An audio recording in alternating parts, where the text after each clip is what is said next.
Court ने बुधवार को जहांगीरपुरी इलाके में कथित अतिक्रमणकारियों के खिलाफ उत्तरी दिल्ली नगर निगम द्वारा शुरू किए गए विध्वंस अभियान पर यथास्थिति बनाए रखने का आदेश दिया। जहां पिछले सप्ताह सांप्रदायिक दंगे हुए थे, कुछ गंभीर मामले में आपके तत्काल हस्तक्षेप की आवश्यकता है।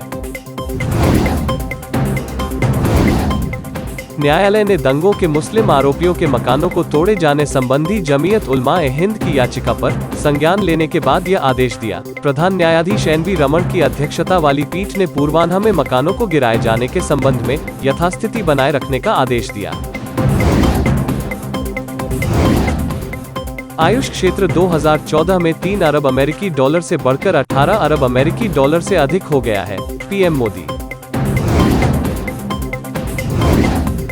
पीएम मोदी ने गुजरात के दाहोद में 9000 HP इलेक्ट्रिक इंजन के लिए निर्माण इकाई की नींव रखी।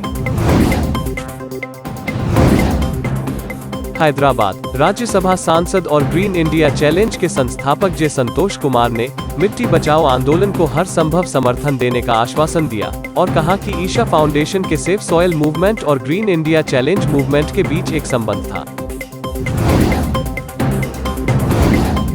पिछले वित्त वर्ष में रक्षा मंत्रालय ने घरेलू फर्मों से लक्ष्य से ज्यादा की खरीदारी 65.50% आधुनिकीकरण कोष का इस्तेमाल घरेलू खरीद पर हुआ। अशोक गहलोत और भूपेश बघेल की दिल्ली में हाजिरी, कांग्रेस अध्यक्ष सोनिया गांधी से करेंगे मुलाकात। गोपेश्वर, उत्तराखंड में लगातार चढ़ रहा पारा परेशानी का सबब बनता जा रहा है। मैदानी इलाकों के साथ ही अब पहाड़ी इलाकों में भी भीषण गर्मी का प्रकोप दिखाई दे रहा है। गर्मी से हिमखंडों का पिघलना शुरू हो गया है। मुंबई में प्रोजेक्ट 75 के तहत अंतिम स्कॉर्पिन पनडुब्बी INS वागशीर लॉन्च की गई।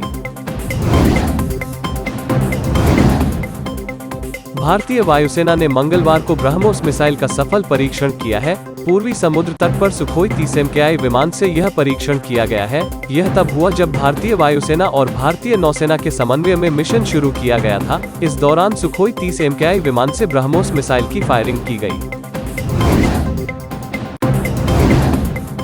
पणजी, गोवा में रियल एस्टेट कारोबार को बढ़ावा मिलने की उम्मीद है और तटीय राज्य में दूसरे घरों की मांग बढ़ेगी क्योंकि राज्य में आगामी MOPA हवाई अड्डा कार्यात्मक हो जाएगा, विशेषज्ञों का कहना है। महाराष्ट्र में भी कोरोना के मामले बढ़ रहे हैं। कोरोना के बढ़ते मामलों के बावजूद राज्य के स्वास्थ्य मंत्री राजेश टोपे ने कहा कि फिलहाल चिंता की कोई बात नहीं है और स्थिति नियंत्रण में है। BTR के CEM काफिले के वाहन की सड़क दुर्घटना में एक पुलिसकर्मी की मौत, 3 घायल। पद्म भूषण तरलोचन सिंह ने सिख गुरु तेग बहादुर के प्रकाश पर्व को मनाने के केंद्र के फैसले का स्वागत किया। भाजपा हिंदुत्व के वाहक के रूप में काम कर रही है, देवेंद्र फडणवीस। दुखद, 40 साल की उम्र में बांग्लादेश के पूर्व स्पिनर मुशर्रफ हुसैन का निधन, ब्रेन कैंसर से जूझ रहे थे हुसैन। करीना कपूर, मां का जन्मदिन मनाने के लिए करीना कपूर ने पहनी छोटी सी लाल फ्रॉक, दिखी सुपर स्टाइलिश। मुश्किलों में घिरी राखी सावंत, आदिवासी महिलाओं का अपमान करने का आरोप में FIR दर्ज। वॉर्नर शॉ की ताबड़तोड़ बल्लेबाजी से 11 ओवर में ही जीती दिल्ली, पंजाब किंग्स को 9 विकेट से हराया।